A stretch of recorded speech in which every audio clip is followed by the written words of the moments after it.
Civil engineers, स्वागत है आप सभी का आप लोगों के favourite channel civilians the civil engineers.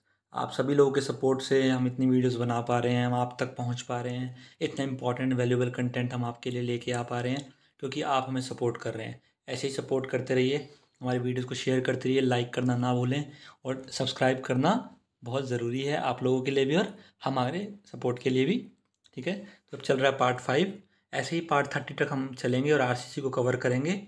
बहुत जल्दी हम स्टील को भी हम कवर करने वाले हैं थॉरली। पैरेलल चलेगा हमारा आरसीसी के साथ स्टील भी, और बीएमसी हमारा पैरेलल ऑलरेडी चल रहा है। तो सारी वीडियोस आप देखते रहिए और एस्टिमेशन की वीडियोस पहले से ही अपलोडेड हैं, तो आप ज़रूर जाके उन वीडियोस को देखें और अपने कॉन्सेप्ट्स को और स्ट्रॉन्ग कर दें। So let's start our session in the part number 5 of RCC. Question number 1 is 101। पूछा गया SSCJ 2010 में, characteristic strength of concrete is defined as that strength below which not more than dash of the test results are expected to fall और fail। characteristic strength की बात कर रहा है, यानी कि FCK की बात कर रहा है।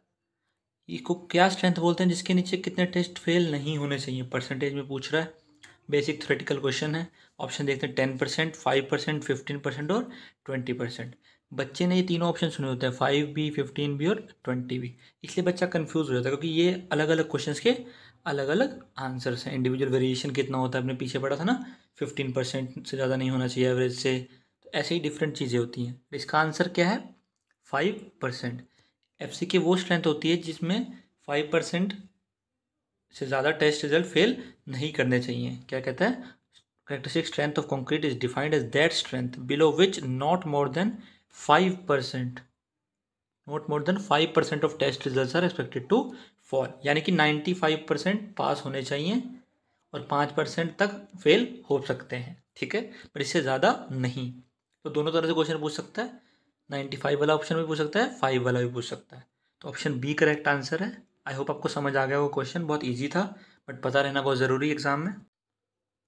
नेक्स्ट क्वेश्चन देखते हैं, question number 102 SSCJ 2010। Minimum thickness of main steel members not expose to weather is. Minimum thickness पूछ रहा है एक मेन स्टील मेंबर की जो वेदर को एक्सपोज नहीं है। तो याद रखना ये थिकनेस जो होती है ये 6 mm से 50 mm तक होती है। पर क्वेश्चन में हमसे क्या पूछा है? मिनिमम ये है, मैक्सिमम क्या पूछा है उसने हमसे? मिनिमम क्या पूछा है? तो मिनिमम कितनी होती है? 6 mm। ऑप्शन देखते हैं, 4.5 मिलीमीटर, 6 मिलीमीटर, 8 मिलीमीटर या फिर 8.5 मिलीमीटर। रेंज नहीं पूछी है, मिनिमम पूछा है, इसलिए ऑप्शन बी करेक्ट हो जाएगा। कितना? 6 मिलीमीटर, यानी कि ऑप्शन बी करेक्ट हो जाएगा। लेंथ कितनी होती है स्टील बार की? 13 मीटर। ये भी क्वेश्चन आ सकता है, इसलिए मैंने आपको ये भी बता दिया। याद रखेंगे मिनिमम थिकनेस कितनी होती है? 6 mm। मैक्सिमम कितनी हो सकती है? 50 mm। तो ऑप्शन बी इस क्वेश्चन का राइट आंसर। आगे बढ़ते हैं, moving to next question. Question number 103 है SSCJ 2014। इनमें भी पूछा गया, 2010 में भी अलग अलग फॉर्म में। देख लेते हैं दोनों question. Ductility of which of the following is the maximum. इनमें से किसकी डक्टिलिटी मैक्सिमम होती है? और क्या पूछा गया? Which of the following has least carbon content. ये दोनों क्वेश्चन अपने आप में लिंक है, तो याद रखना ये डक्टिलिटी होती है, डक्टिलिटी जो है ये इन्वर्सली प्रोपोर्शनल होती है कार्बन कंटेंट के। ये इन्वर्सली प्रोपोर्शनल होती है हमारी कार्बन कंटेंट के, यानी जितना कार्बन कंटेंट ज़्यादा होगा उतनी ही डक्टिलिटी डिक्रीज करेगी। ठीक है, जितना कार्बन कंटेंट ज़्यादा होगा उतनी डक्टिलिटी डिक्रीज करेगी। बट इसमें पूछा गया है मैक्सिमम, यानी कि हमें डक्टिलिटी इंक्रीज करनी है। जब ये इंक्रीज होगी तो कार्बन कंटेंट डिक्रीज होगा, और जिसमें सबसे कम कार्बन कंटेंट होगा वही सबसे ज़्यादा डक्टिलिटी होगा। तो ऑप्शन देखते हैं, mild steel, cast iron, wrought iron या फिर पिग आयरन। तो याद रखना ये रॉट आयरन होता है, इसमें कार्बन कंटेंट सबसे कम होता है, यानी कि 0.15%। 0.15% होता है, इसकी वजह से ही कार्बन कंटेंट जब इसमें कम है तो उसकी डक्टिलिटी सबसे ज़्यादा होती है। देखिए दोनों क्वेश्चन में पूछा लीस्ट कार्बन कंटेंट, इसका आंसर भी 0.15% ही होगा। जितना लीस्ट कार्बन कंटेंट है उतनी ही डक्टिलिटी मैक्सिमम है। दोनों चीज़ आपस में लिंक है, मैंने रिलेशन समझा दिया है। आई होप आपको समझ आ गया होगा। वैल्यूज आ रखेंगे 0.15% कार्बन कंटेंट होता है हमारा रॉट आयरन में, इसलिए इसकी डक्टिलिटी मैक्सिमम होती है, इसका कार्बन कंटेंट मिनिमम है। Moving to next question, question number 104। पूछा गया SSCJ 2007 में, when HYSD bars are used in place of mild steel bars the bond strength पे क्या इफेक्ट पड़ता है अगर HYSD बार्स हम यूज़ करते हैं in place of mild steel bars. Option देखते हैं, increases, decreases, does not change या बिकम जीरो। ये बात कर रहा है एक्चुअली में टाउ BD की। याद रखना जो टाउ BD की हमारी वैल्यूज टेबल में होती हैं ये जनरली गिवन जो होती हैं ये माइल्ड स्टील इन टेंशन की बात करता है। जो माइल्ड स्टील है वो टेंशन में हो, ठीक है। अगर हम यहाँ पे माइल्ड स्टील की जगह HYSD बार यूज़ करते हैं, ठीक है, तो टाउ BD जो है वो 60% से इंक्रीज कर जाता है। और यहाँ पे अगर टेंशन की जगह हम कंप्रेशन में यूज़ करेंगे बार को तो ये टाउ BD हमारा 25% इंक्रीज कर जाता है। दोनों वैल्यू याद रखेंगे। अगर माइल्ड स्टील की जगह HYSD यूज़ करें तो 60% इंक्रीज करेगा टाउ BD, और टेंशन या कंप्रेशन में बात करेंगे तो 25% इंक्रीज करेगा। इन जनरल माइल्ड स्टील होता है और टेंशन होता है, बट अगर कुछ चेंज होता है तो इतना वैल्यू हमारा चेंज हो सकता है। तो HYSD बार यूज़ कर रहे हैं तो इंक्रीज कितना होता है 60%। तो आंसर में ऑप्शन गिवन है increases, decreases, does not change या बिकम जीरो। तो ये हो जाएगा हमारा इंक्रीजेज, इनकी ऑप्शन ए। सारे कॉन्सेप्ट आपको बहुत अच्छे से समझाता जा रहा हूँ मैं। जहाँ जहाँ रिक्वायर्ड है वैल्यूज़, जो जो क्वेश्चन बन सकते हैं इन फ्यूचर वो भी हमें आने चाहिए। जो बन चुके हैं वो आने चाहिए, ज़रूरी है, बट जो बन सकते हैं वो भी आने चाहिए ताकि एग्ज़ाम में हमें कन्फ्यूजन ना हो। Next question 105, SSC JEE 2005 engineering services 2012 for enforced concrete members totally immersed in sea water, the additional cover thickness recommended by the code is। Sea water में इमर्स है मेंबर, तो एडिशनल कवर कितना लेना है हमको, वही बेसिक से चीज़ याद करा चुका हूँ कितनी बार। Mild, moderate, severe, very severe, extreme, ठीक है। 20, 30, 45, 50, 75। 20, 30, 45, 50 और 75 5 कंडीशन होती हैं। सीवियर की बात कर रहा है, सीवियर में कितना होगा 45, बट ऑप्शन में 45 गिवन नहीं है, ऑप्शन में 40 गिवन है। तो नियरेस्ट ऑप्शन हमारा क्या है 40 mm। तो इतना तो बेसिक आप एप्टीट्यूड लगा सकते हैं, बेसिक सेंस लगा सकते हैं। जो नियरेस्ट आंसर गिवन है वही हमारा आंसर होगा। तो ऑप्शन डी है इस क्वेश्चन का correct answer. Mild, moderate, severe, very severe, extreme, 20, 30, 45, 50 and 75। Next question 106, Rajasthan JEE 2015 FE 415 in RCC construction implies. FE 415 grade की बात कर रहा है, इसका मतलब क्या होता है RCC में बात करते हैं। Iron of grade 415, high yield strength deformed steel bars use in RCC, mild structural steel या none of the above. Mild structural steel क्या होता है, ये होता है FE 250, ये ऑप्शन तो हो गया इनकरेक्ट, ठीक है। आयरन ऑफ ग्रेड 415 बिल्कुल गलत है, आयरन की बात तो कर ही नहीं रहे, स्टील बार्स होते हैं।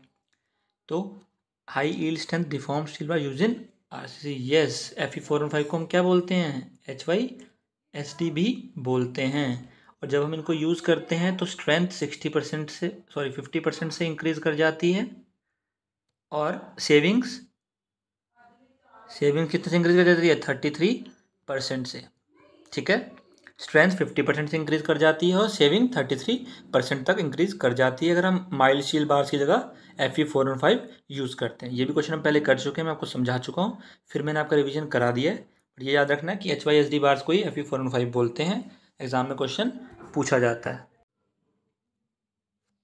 Moving to next question 107, Rajasthan JEE 2015 में पूछा गया, mild steel has Young modulus of. Mild steel का यंग मॉडुलस पूछ रहा है, तो ये हमने पढ़ा हुआ है क्या होता है। जो ES होता है हमारा यंग मॉडुलस, ये होता है 2.1 इंटू 10⁵ न्यूटन पर mm², यानी कि MPa की बात कर रहा है। तो बट ऑप्शन में क्या गिवन है kg पर मीटर स्क्वायर, kg पर mm²। तो देखिए पहले तो आप ऑप्शन देख के समझ जाएंगे कि आंसर क्या हो सकता है, 21,000 ही होगा क्योंकि वैल्यू सेम लग रही हैं। बट मैं आपको तरीका बताता हूँ। अब kg से न्यूटन में जाते थे तो मल्टीप्लाई बाय 10 करते थे, न्यूटन से kg में आना है तो डिवाइड बाय 10 करेंगे। तो एक जीरो यहाँ से कम हो जाएगी, बिल्कुल हो जाएगी सर। तो ये वैल्यू आ जाएगी kg पर mm² में, बिल्कुल आ जाएगी, ठीक है। अब डेसिमल हटाने के लिए एक जीरो कैट हो जाएगी, ये वैल्यू आ जाएगी 21,000 kg पर mm²। बेसिक मैथ से मैंने आपको कराया कि स्टेप बाय स्टेप समझाई है। अगर एग्जाम में ऐसे यूनिट कन्वर्जन आए तो आपको पता होना चाहिए, हर बार आंसर सिमिलर नहीं गिवन होगा, कंफ्यूज करने की पूरी कोशिश करेगा। तो ऑप्शंस को भी ध्यान से पढ़ना है। तो ऑप्शन डी है करेक्ट आंसर हमारे इस क्वेश्चन का। Question number 108 UPPCL JEE 2016 ultimate load method of designing RCC structure with respect to elastic theory method is. Ultimate load method को कंपेयर करना है इलास्टिक थ्योरी से, तो पूछ रहे मेथड में डिफरेंस क्या है। ऑप्शन देखते हैं, मोर economical, more costly, equal in cost, not comparable in costing. तो याद रखना ये मोर इकोनॉमिकल होता है, यानी कि ऑप्शन ए करेक्ट है। हमें इतना ही जानना है कि ultimate load method as compare to elastic theory is more economical, तो ऑप्शन ए करेक्ट है। अगला क्वेश्चन देखते हैं, क्वेश्चन नंबर 109 पूछा गया FCI JEE 2016 में, load factor is defined as the ratio of. Load factor किसका रेशो होता है? ऑप्शन देखते हैं, average load to the maximum load, average load to the reserve capacity to the installed capacity and average load to the peak load. ये load factor electricity वाला नहीं है, तो average load to the peak load मत लगा देना exam में। ये RCC वाला है, तो याद रखना ये होता है हमारा average load to the maximum load, यानी कि आप ऐसे देख सकते हैं इसको, P average divide by P maximum, यानी कि average load divide by maximum load is known as load factor. ठीक है, तो ऑप्शन ए है यहाँ पे करेक्ट आंसर। बहुत इजी क्वेश्चन था, बट हमें पता होना चाहिए, इसीलिए हम हर तरह के क्वेश्चंस को कवर करते जा रहे हैं, ताकि एग्जाम में कहीं से भी क्वेश्चन आए तो हमें क्वेश्चन न्यू नहीं लगना चाहिए। Question number 10 FCI JEE 2016 plane cement concrete is strong in taking. Plane cement concrete की बात कर रहा है, यानी PCC की बात कर रहा है। किसमें स्ट्रॉन्ग होता है taking? Tensile stresses, compressive stresses, shear stresses और बेंडिंग स्ट्रेसेस। याद रखना प्लेन सीमेंट कंक्रीट है तो इसमें स्टील नहीं है, और जब स्टील नहीं है तो टेंसाइल स्ट्रेस लेने की तो बात ही नहीं होती, तो ये गलत हो गया। और याद रखना जहाँ पे कंक्रीट है, जहाँ पे सीमेंट है, उनकी स्ट्रेंथ क्यों सी ज़्यादा होती है? तो कंप्रेसिव स्ट्रेंथ ज़्यादा होती है, इसलिए तो कंप्रेसिव स्ट्रेस ही तो ज़्यादा लेंगे, तो ऑप्शन बी है करेक्ट आंसर। और हमारा जो कंक्रीट है वो टेंशन में वीक होता है, तभी तो हम स्टील का यूज़ करते हैं। PCC से RCC में मूव हम क्यों किए? क्योंकि हमें उसकी टेंसाइल स्ट्रेस को बियर करने की स्ट्रेंथ होती है, टेंसाइल स्ट्रेंथ वो हमें बढ़ानी होती है, और टेंसाइल स्ट्रेंथ जो होती है वो अप्रोक्सीमेटली 10% होती है कंप्रेसिव स्ट्रेंथ के। ऐसा क्वेश्चन हम पहले कर चुके हैं, इसलिए मैं कंसेप्ट रिवाइज करा रहा हूँ। तो याद रखनी ये सारी चीज़ें कि कंप्रेसिव स्ट्रेस को बियर करने में स्ट्रॉन्ग होता है हमारा PCC। Next question, question number 111 DMRC JEE 2016 the modulus of elasticity of concrete is given by. तो modulus of elasticity of concrete ने कि EC पूछ रहा है। अब ये तो हमने पढ़ा था, क्या होता है इसका फॉर्मूला? 5000 root FCK। अगर शॉर्ट टर्म में पूछा है, लॉन्ग टर्म में पूछेगा तो 1 प्लस थीटा ऐड कर देंगे। थीटा क्या होता है हमारा? ये होता है क्रीप कोफिशिएंट। इसकी वैल्यू 7 डेज पे कितनी होती थी? 2.2, 28 डेज पे 1.6 और 1 ईयर पे 1.1। ये होगा हमारा पुराना रिवीजन। अब ऑप्शन देखते हैं, E = 1000 FCK, 5700 FCK root FCK, 5700 mg, E = 1000 रूट FCK। ऑप्शंस पढ़ते ही बच्चे को चक्कर आने लगते हैं, अरे ये क्या पूछ लिया मुझसे। इससे पता लगता है कि क्वेश्चन कितने रिपीट होते हैं और कितने पुराने क्वेश्चंस रिपीट होते हैं। तो ये जो क्वेश्चन है, ये पहले IS कोड जो आता था वो आता था 456 1978, और अब जो आता है ये आता है 456 अपडेटेड इन 2000। जब 1978 का कोड था उसमें ये वैल्यू हुआ करती थी, E = 5700 रूट FCK, और अब जो आता है उसमें होती है 5000 रूट FCK। तो ये अपडेट हो चुका है, इसलिए कंफ्यूज नहीं होना है। एग्जाम में पढ़ना है कि कौन से कोड के अकॉर्डिंग पूछ रहा है, और कोड नहीं मेंशन किया तो वो ऑप्शन ही ऐसे देगा कि आप समझ जाएं कि किस कोड के अकॉर्डिंग आपको मार्क करना है। तो ऑप्शन बी है करेक्ट आंसर। सारे कॉन्सेप्ट मैंने आपको A to Z इस क्वेश्चन से रिलेटेड बता दिए। FCK हमारी कैरेक्टरिस्टिक स्ट्रेंथ होती है, 28 डेज पे हम कैलकुलेट करते हैं। Next question, question number 12 Uttarakhand में पूछा गया था ये क्वेश्चन। ये हमारा आया था उत्तराखंड JEE 2016 में। ठीक है, हाई स्ट्रेंथ कंक्रीट पोजेसेस। जो हाई स्ट्रेंथ कंक्रीट है वो क्या पोजेस करता है? ऑप्शंस पढ़ते हैं, higher modulus of elasticity, small creep strain, both A and B है, नन ऑफ दीज। तो देखिए क्वेश्चन को कंसेप्ट से सॉल्व करते हैं। जो हमारा EC होता है, ये क्या होता है? 5000 root FCK।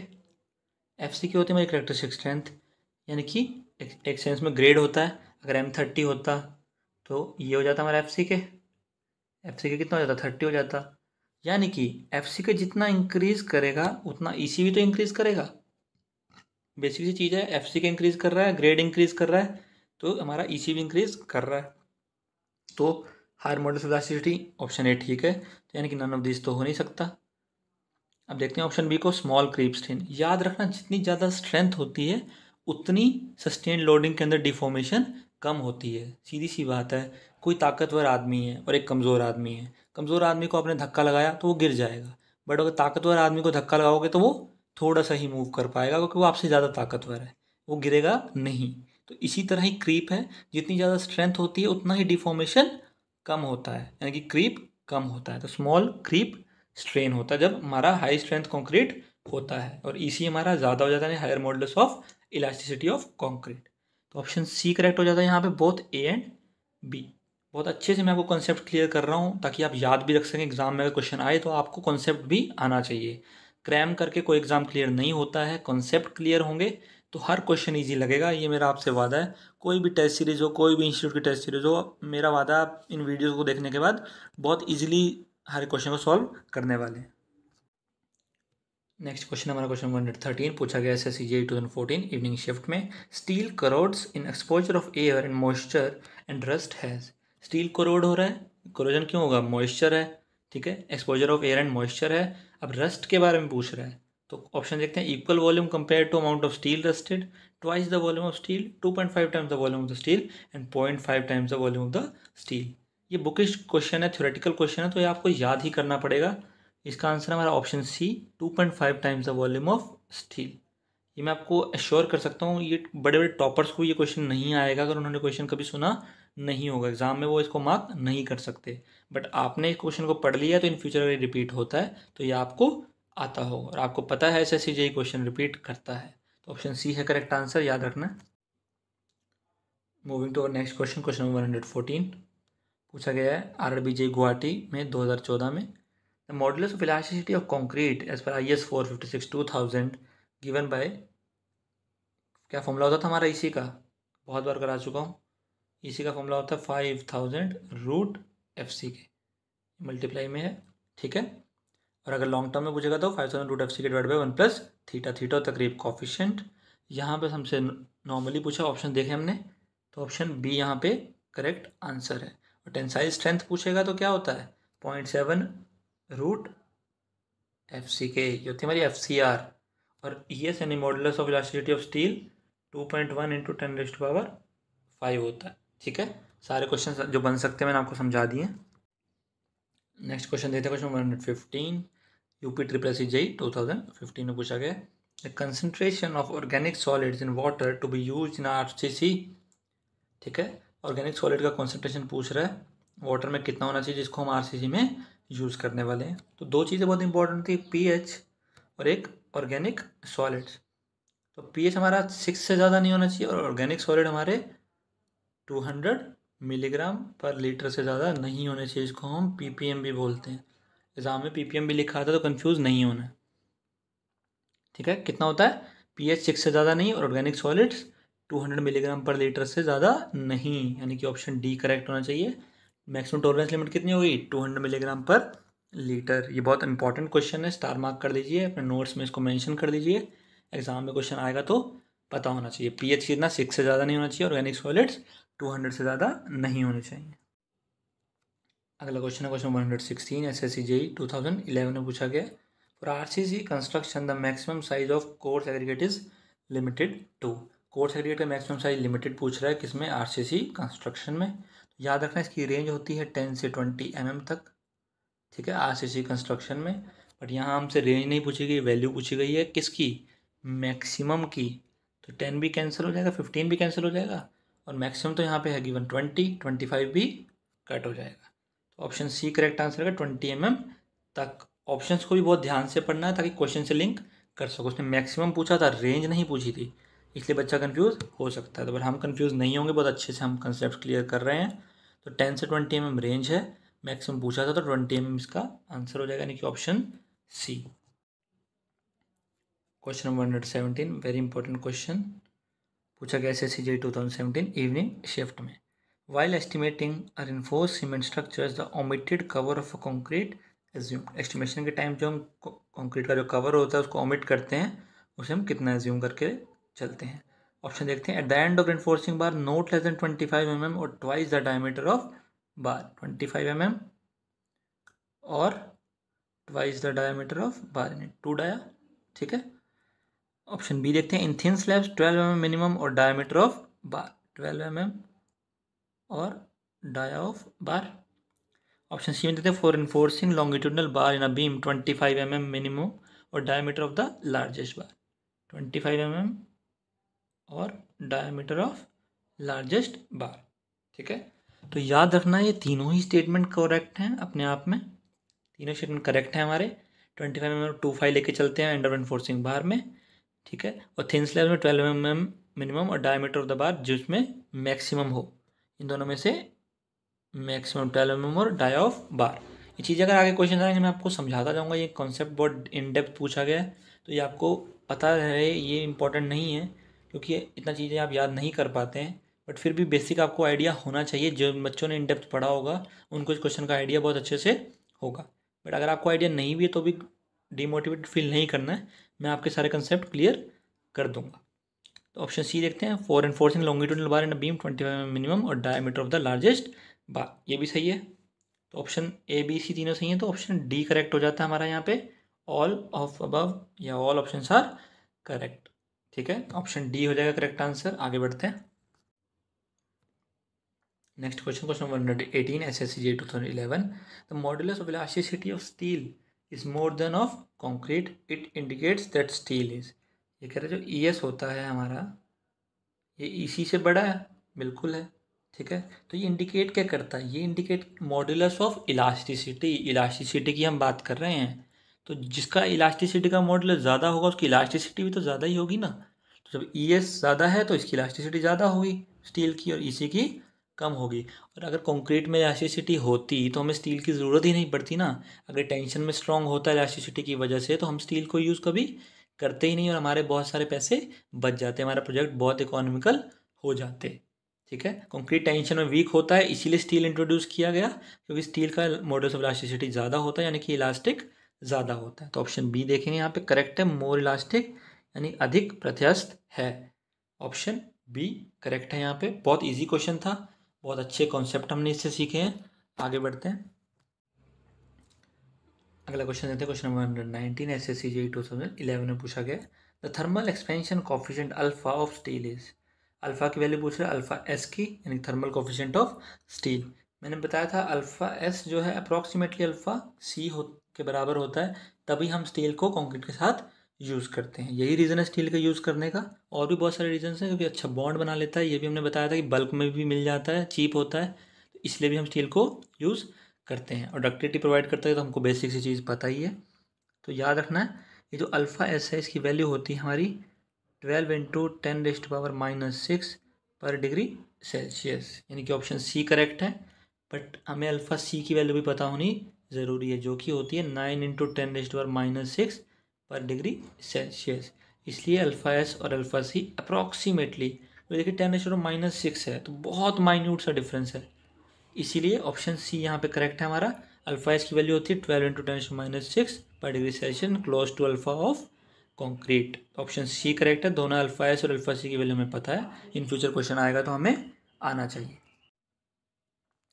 Next question, question number 120 UPRVNL assistant engineer 2015, steel of yield strength of 400 MPa has been used in a structure, what is the value of the maximum allowable tensile strength, ठीक है।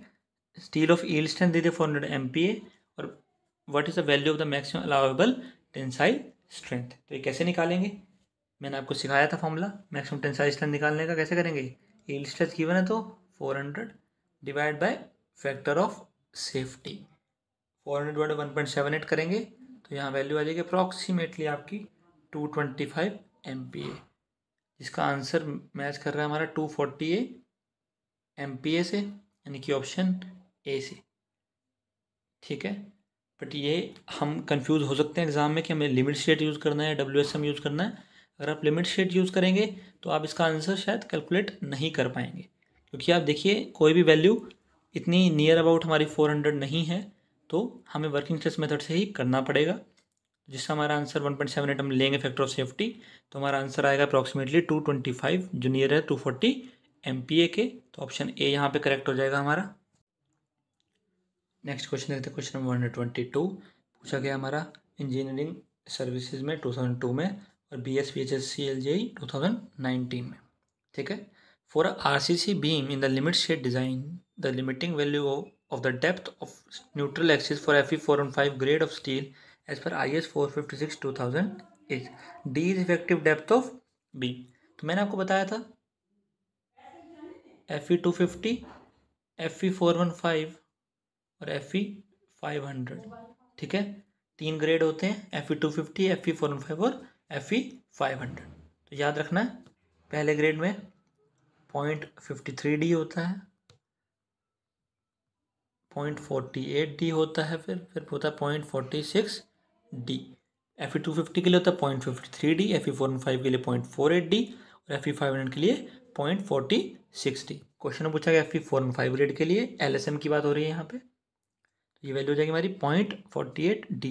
Most repeated question है बहुत सारे exams का, but ज़रूरी नहीं कि यही वैल्यू पूछे, तो Fe250 के बारे में पूछ सकता है और Fe500 के बारे में भी पूछ सकता है, इसलिए मैंने आपको तीनों के बारे में बता दिया है ताकि एग्जाम में क्वेश्चन आए तो आपको सारी वैल्यूज़ के बारे में पता होना चाहिए। क्वेश्चन नंबर 123 BSPHSCLJE 2019 में पूछा गया है एज पर IS 800 2007, यानी कि स्टील के कोड की बात कर रहा था। Maximum effective slenderness ratio of a member normally carrying tension but subjected to the reversal of stress due to wind और अर्थक्वेक फोर्सेस शुड बी। ऐसे क्वेश्चन हम स्टील में बहुत सारे पढ़ने वाले हैं, तो वहाँ मैं आपको अच्छे से एक्सप्लेन करूँगा, बट यहाँ मैं आपको बता देता हूँ मीनवाइल कि जो लैम्डा की वैल्यू होती है, अगर रिवर्सल ऑफ विंड स्ट्रेस का इफेक्ट हो रहा है टेंशन मेंबर पे, तो लैम्डा कितनी होती है 350 तक। मैक्सिमम इफेक्टिव स्लेंडरनेस रेशियो कितनी हो जाती है हमारी, लैम्डा की वैल्यू 350 तक। ऑप्शन बी करेक्ट है। आगे हम पढ़ेंगे, जब स्टील पढ़ेंगे तो वहाँ पे कंप्रेसिव, अगर कंप्रेशन मेंबर है, टेंशन मेंबर है, टेंशन मेंबर पे रिवर्सल ऑफ विंड स्ट्रेस है तो कितनी वैल्यू होती है, सबका हम एक्सप्लेनेशन पढ़ेंगे, बट इन स्टील। यहाँ पढ़ाऊँगा तो कन्फ्यूज़न हो सकता है, इसलिए स्टील में बहुत अच्छे से मैं आपको क्लियर करता जाऊँगा। अगर आपको वीडियो पसंद आ रहा है तो वीडियो को लाइक करना ना भूलें। कोई डाउट है या कुछ अप्रिसिएशन देना चाहते हैं, पॉजिटिव नेगेटिव कोई भी फीडबैक आप देना चाहते हैं तो प्लीज़ कमेंट सेक्शन में मेंशन करें। और बहुत जल्दी हमारे स्टील की सीरीज़ भी आने वाली है। बिल्डिंग मटेरियल की वीडियोस पहले से अवेलेबल है, एस्टिमेशन की सीरीज़ यूथ पब्लिकेशन की पहले से अवेलेबल है, आप वो वॉच कर सकते हैं। RCC चल रहा है, स्टील भी हम साथ साथ पहले हम चलाने वाले हैं, तो आपके बहुत सारे क्वेश्चंस थोरली कवर हो जाएंगे। Question number 124, second last question of part 5। For deformed bars conforming to IS 1786 the design bond stress in limit state method shall be. पहली चीज़ हमने सीखी कि डिफॉर्म्ड बार्स के लिए कौन सा IS कोड होता है 1786। बहुत बार एग्जाम में पूछा जाता है, बच्चे को पता नहीं होता है, इसलिए मैंने आपको यहीं बता दिया। डिफॉर्म्ड बार्स का कौन सा IS कोड होता है 1786।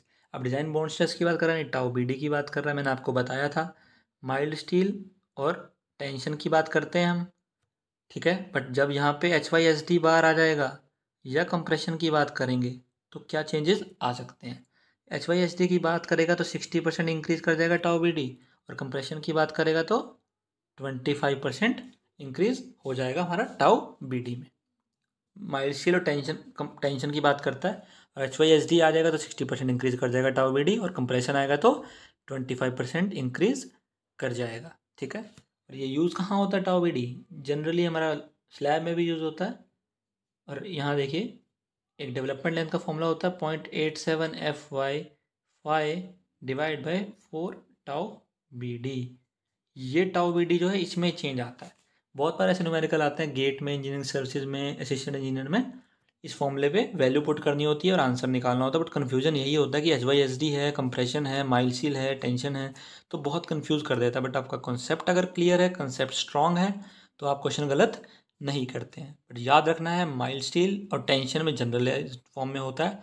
अगर HYSD यूज़ करते हैं तो 60% इंक्रीज करेंगे, कंप्रेशन यूज़ करते हैं तो 25% हम इंक्रीज करने वाले हैं। किसकी वैल्यू में, टाउ BD की वैल्यू में। तो ऑप्शन ए यहाँ पे करेक्ट होता है, नज़र आ रहा है हमें। Question number 125, very important question, very conceptually strong question पूछा गया RRB JEE 2019 में। हमारे पार्ट 5 का ये है last question. What is the very first crack that occurs in any RCC member specially if constructed during summer. किसी भी RCC member में अगर वो समर में कंस्ट्रक्ट हो रहा है तो फर्स्ट क्रैक कौन सा होने के चांसेस ज़्यादा होते हैं। तो याद रखना, जो आरसीसी है वो बना किससे है? सीमेंट से। सीमेंट से ही तो बनता है कंक्रीट। अब सीमेंट है, सीमेंट जब रिएक्शन होता है, हाइड्रेशन होता है, तो सबसे पहले कौन रिएक्ट करता है? C3A। अगर आपको ये नहीं पता तो बिल्डिंग मटेरियल्स की जाके मेरे लेक्चर्स देखें, तो आपका ये कॉन्सेप्ट बहुत अच्छे से स्ट्रॉन्ग हो जाएगा। C3A जब रिएक्ट करता है तो क्या होता है? हाइड्रेशन हो रहा है, लॉस ऑफ मॉइस्चर हो रहा है, तो ये क्या करेगा? श्रिंकेज करता है। क्या करता है ये? श्रिंकेज। सबसे पहले रिएक्ट होकर श्रिंकेज प्रोवाइड करता है। इसी की वजह से ही ओपीसी में कहते हैं क्रैक आ जाते हैं। जो आरसीसी में भी यूज़ हो रहा है तो वहाँ भी क्रैक्स आएंगे। जनरली क्रैक आ किस वजह से रहे हैं? लॉस ऑफ मॉइस्चर की वजह से। इन शॉर्ट में आपको लिंक करके बताना चाह रहा हूँ कि ये क्रैक्स आ क्यों रहे हैं। ये लॉस ऑफ मॉइस्चर की वजह से आ रहे हैं। और किसी चीज़ में से जब पानी चला जाता है तो वो चीज़ श्रिंक कर जाती है। और समर में क्या होता है? जब गर्मी होगी तो इवेपोरेशन होगा, इवेपोरेशन होगा तो लॉस ऑफ मॉइस्चर होगा, लॉस ऑफ मॉइस्चर होगा तो श्रिंकेज होना की पॉसिबिलिटी बहुत ज़्यादा बढ़ जाती है। इसलिए क्रैक जो होंगे वो कौन से होंगे? श्रिंकेज क्रैक, यानी कि option D. Corrosion spelling crack नहीं हो सकता, सेटलमेंट क्रैक भी गलत है, फ्लेक्सुरल क्रैक नहीं हो सकता, तो ये होगा हमारा श्रिंकेज क्रैक। अगर आप इस क्वेश्चन को ध्यान से पढ़ते तो भी आप बहुत इजीली सॉल्व कर सकते थे, क्योंकि ऑप्शंस बहुत इजी दिए गए थे, तो आप चीज़ों को लिंक कर सकते थे। आई होप मैं आपको सारे कॉन्सेप्ट अच्छे से समझा पा रहा हूँ, सारे क्वेश्चंस को मैं थॉरली कवर कर रहा हूँ। कुछ भी रह जाता है, अगर आपको डाउट रहता है तो आप कमेंट सेक्शन में ज़रूर मेंशन कीजिए। हमारी टीम आप तक पहुँचेगी और आपके सारे डाउट्स को हम क्लियर करेंगे। वीडियो को लाइक करना ना भूलें और चैनल को सब्सक्राइब करें और बेल आइकन को ज़रूर प्रेस कर लें, ताकि आने वाली नोटिफिकेशन आपको मिलती रहे। Thank you so much and have a nice day.